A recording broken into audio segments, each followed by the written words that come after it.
Hello दोस्तों, मैं आज आप लोगों के सामने second semester BCA BSc fat की पुस्तक कविता कुंज में एकलव्य कविता लेकर आई हूँ, जिसके कवित्री हैं कीर्ति चौधरी। तो चलिए दोस्तों, सबसे पहले हम कीर्ति चौधरी का जीवन परिचय जान लेते हैं। तो कीर्ति चौधरी का जन्म है 1 जनवरी 1934 को उत्तर प्रदेश के उन्नाव जिले के नाइमपुर गांव में कायस्थ परिवार में हुआ था। कीर्ति चौधरी का मूल नाम कीर्ति बाला सिन्हा था। उन्होंने 1954 में एमए के करने के बाद उपन्यास के कथानक तत्व जैसे विषय पर उन्होंने शोध किया था और उन्हें जो साहित्य है विरासत में मिला था। फिर भी जीवन साथी के साथ साहित्य संप्रेषण जुड़े रहे। उनके पिता जमींदार थे और माता सुमित्रा कुमारी सिन्हा जानी मानी कवित्री, लेखिका और गीतकार थी। चलिए दोस्तों, यहाँ पे कविता चलते हैं।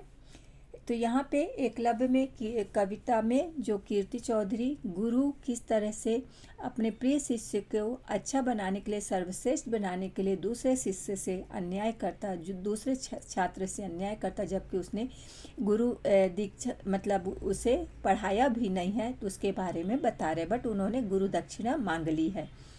चाहा बस तुमने है दाहिना अंगूठा, यह तो समर्पित था मेरा हर लक्ष्य उपालक्ष्य, उपकरण साध चरणों में पहले से अर्पित था। बाण यह किसी का, प्रत्यंचा भी उसी की, हाथ ये किसी के, इन हाथों की चंचल गति यह भी उसी की थी। मैंने तो इनको निर्माल्य सा चढ़ाया था। तो यहाँ पे कवि बता रहे हैं कि कविता में गुरु भक्ति, गुरु निष्ठा के प्रति संपूर्ण समर्पण से पीड़ित एकलव्य अपनी वेदना गुरु द्रोण के प्रति व्यक्त करते हुए कहता है कि मैंने अपने जीवन में गुरु के रूप में केवल तुम्हें ही चाहा था। एकलव्य कहता है कि मेरा दाहिना अंगूठा पहले से ही आपको दिया हुआ था, समर्पित था। इतना ही नहीं, मेरा लक्ष्य, मेरा उपलक्ष्य, उपकरण, साध्य, बाण, प्रत्यंचा, मेरे हाथों की जितनी भी गति थी, चंचल गति, ये सब आपकी देन मानकर मैंने पहले से ही आपको समर्पित कर दिए थे। इन्हें तो मैंने पूजा की सामग्री समझकर गुरु चरणों में निर्माल्य सा चढ़ाया था। मतलब मैंने पहले से ही आपको देवता के रूप में मानकर इन सब चीज़ों को अर्पित कर चुका था। लक्ष्य अगर बेधे थे, बाण अगर साधे थे, मानो उन चरणों पर चढ़े पुष्पों को बार बार माथे से लगाया था।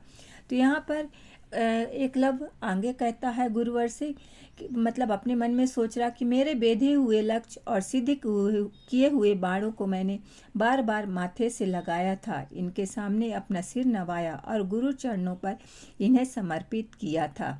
हे गुरुवर, आपका ये सब कुछ पहले से ही आपका ही हुआ था।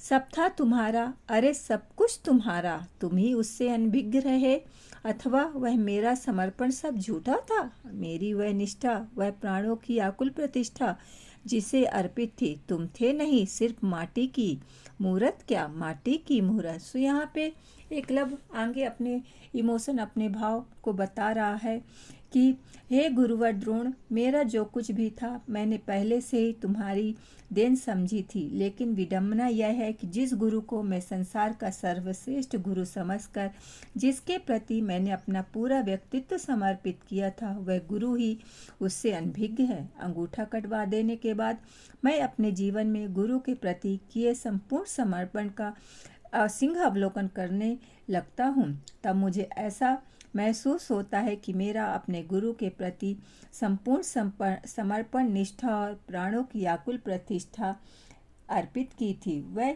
झूठी ठहरती है। मैंने जिस गुरु के प्रति समर्पण, निष्ठा और प्राणों को आकुल प्रतिष्ठा अर्पित की थी, वह गुरु तुम ही थे ही नहीं, आप केवल माटी की मूरत थे क्या, जिसमें संवेदना नहीं रहती है।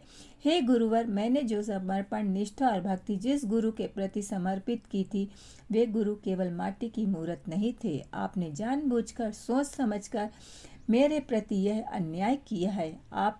यदि आप में वह पूर्वग्रह दूषित भावना न होती, तो आप यहाँ गुरु दक्षिणा में मेरा सब कुछ छीन लेते। ये बात ना सोचते कि यहाँ हम क्या देखते हैं कि गुरु द्रोण पूर्वग्रह दूषित भावना होने के कारण राजकुमारों को सर्वश्रेष्ठ साबित करने के और निम्न जाति के छात्रों की प्रतिभा को छीन लेना, उन्हें विद्या से दूर रखना, जीवन की प्रधान धारा में कितने किनारे कर देना, व्यर्थ की पुरानी मानसिकता को कवित्री उजागर करती है। तो इस तरह से गुरु जो है किस तरह से एकलव्य से दाहिने हाथ का अंगूठा मांग लेते गुरु दक्षिणा के बदले में, और उन्होंने गुरु जो एकलव्य है सिर्फ मिट्टी की मूर्ति बनाकर उससे गुरु की पूजा करके उसने धनुष विद्या सीखी थी, और उसी गुरु ने उसको क्या कर दिया, उसका सब कुछ छीन लिया। इसके बारे में बता रहे हैं। तो दोस्तों कैसी लगी कविता? धन्यवाद, ज़रूर कमेंट्स करिएगा। धन्यवाद।